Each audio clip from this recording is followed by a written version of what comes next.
ingon kag mumasangil ka nga gikurakot ang kwarta, na-explain man niya nga way corruption na hitabo. Ikaduha, na-explain pa ganin ni Ortonio nga dunay panahon nga dinalian ang intelligence operation, nitawag niya si Gina Acosta kuwang og 150,000. Si Ortonio may naghatag og 150,000. Wa pa gani siya refunihan to dunay. Naha kini nga portion ha. So nasabot na to nga wala makakawat og makasud og kwartas bulsa. Nakapagawas pa noon og kwarta. Nyawa ni ginindapita damaging kay ni sa prosecution. Muna kong ingon, kana mag-present ka hostile witness but pasabot. Witness ba nga ang iyang interest dili sa inyo nga imong gi-present. Ang interest niya ani nga mong witness to ni Sara kay assistant chief of staff kuning Sara. Siyempre mulaban ni Sara pero kamoy nagpatawag.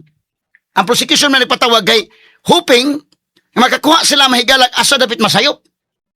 Mao man imong tuyo sa witness, hostile witness nga maka-extract ka og information, masayop siya, mao to imong padakon. Ang problema di masayop. Kay ngiyang either dili masayop o maka-explain din noon. Tanawa ra ko atong paminaw names. Kani nga portion. Sige ko no names. Sige. Audio. Ipinaliwanag niyong muli yung discrepancy ng 150,000. Ngayon, ang paliwanag ninyo, I quote, "The reconciliation shows that an amount of 50 pesos under payment of reward and an amount of 100,000 pesos under purchase of supplies were provided by Assistant Secretary Lemuel G. Ortonio out of his personal funds." Tama ba?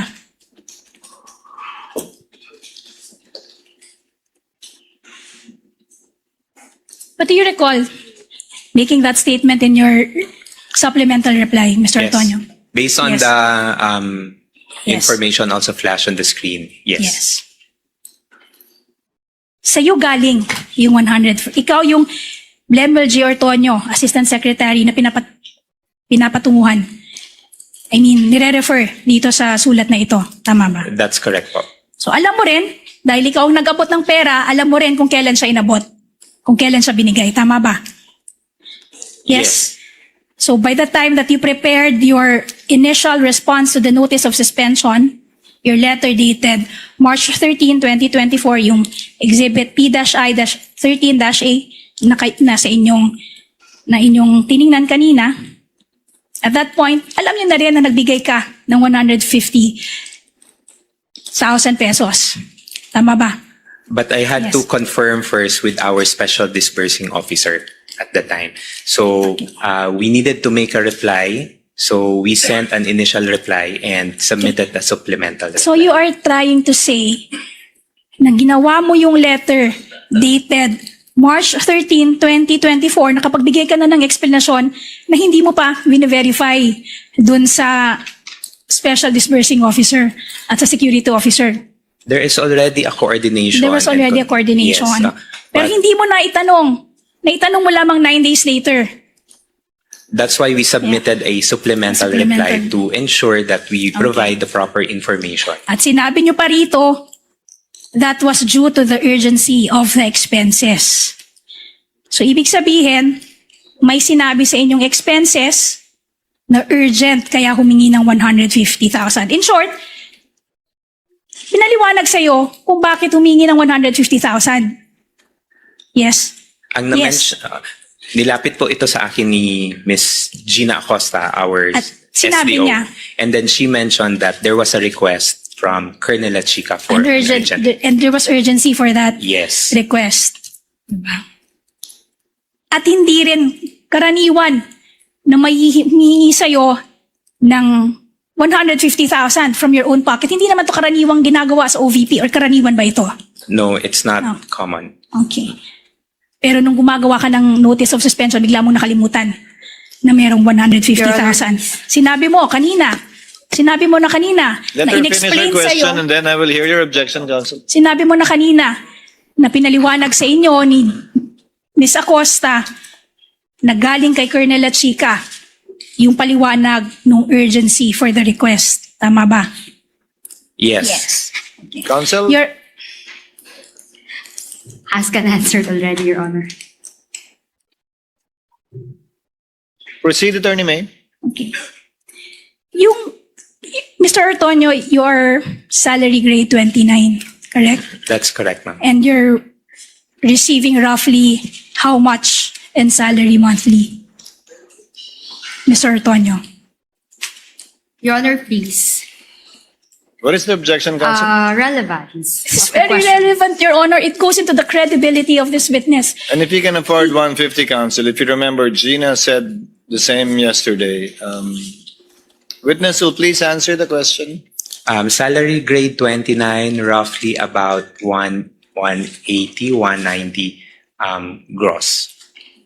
So yung binigay mo ng na 150,000 from your personal funds, that's just around 40,000 short of your monthly salary. Tama ba?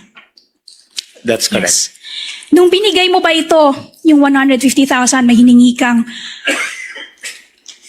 resibo, patunay na nagbigay ka ng 150,000.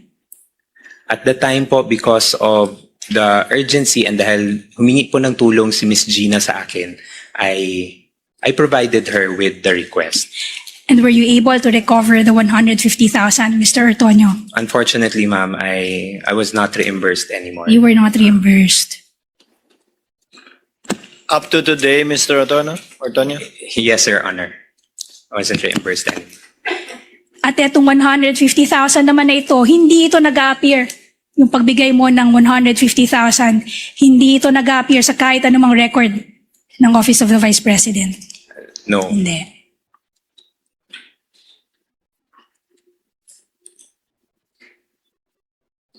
Now, pumunta na tayo sa purchase of supplies. Okay, pause. Sa may nakuha niya to, siya rin alkansi.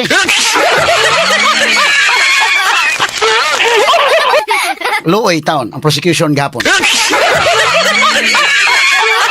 Sa may nakuha ni to, imong gipuga, kay mo man tesimonya. So, usaman nga imong pasanginlan nga nangwartan, sila pa maganit pag-ingon ng kinahanglan nito sa field. Pinaspasay ni the urgent nga kinahanglan 150,000 kuwang. Si Ortonio man nagpagawa sa kwarta. Iyang kaguling ko hantod doon, wa ma-reimburse. Na-emphasize na noon nga, pare ba ni Puwa, diba? Ibang utana. Katong dito sa lower house pa. Na-damage noon ang, sila na na-damage, kailang ipangutana sa Puwa. Nga gitagaan sa kwarta ni Sarah. Kaya na may testimonya sa Puwa, gitagaan ko kwarta ng Sarah. Sumutoy lang ikuan nga, bribery, na. Ingos Puwa, refund to, kaya doon ay ilang gibisita, doon ay namatay. Doon ay bata nga ni Dool dito ni Sarah, ni Gakos. Pagtanaw pa, ginikanan ko no, looy kay ngon Sarah, taga-is ato. Gitagaan ni Puwa. Pag humaghatag ni Puwa, pag sila na lang, girifanan siya ni Sarah. Bila may mong nahatag, girifanan siya. Na-explain hinon ba? Kani, unsa may nakuha ni mo ani? Unsa man, kung imong ipindown, nga nung imong magi... Di ko kakuan ha nga, naunsang hitabuan. Di, ang mga tao nga namina, umingon na ino, tanawawa, di kakwarta sila pa magani ino, pag ingon, gikinahanglan, o day kwarta. Gikan sa ang personal pocket, dayken. Straight to the point. Unya ka ng sweldo nga, naka-salary grade, mo magana salary grade ni mo og assistant chief of staff ka. So, ang iyang sweldo pa iyang gibanan. Paghatag dito. So, unsa may nakuha sa prosecution, di pabor hinoon sa depensa nga, wala masod sa bulsa, sila pa mo'y nakapagawas og kwarta. Hindi malasa hinong kalakiha.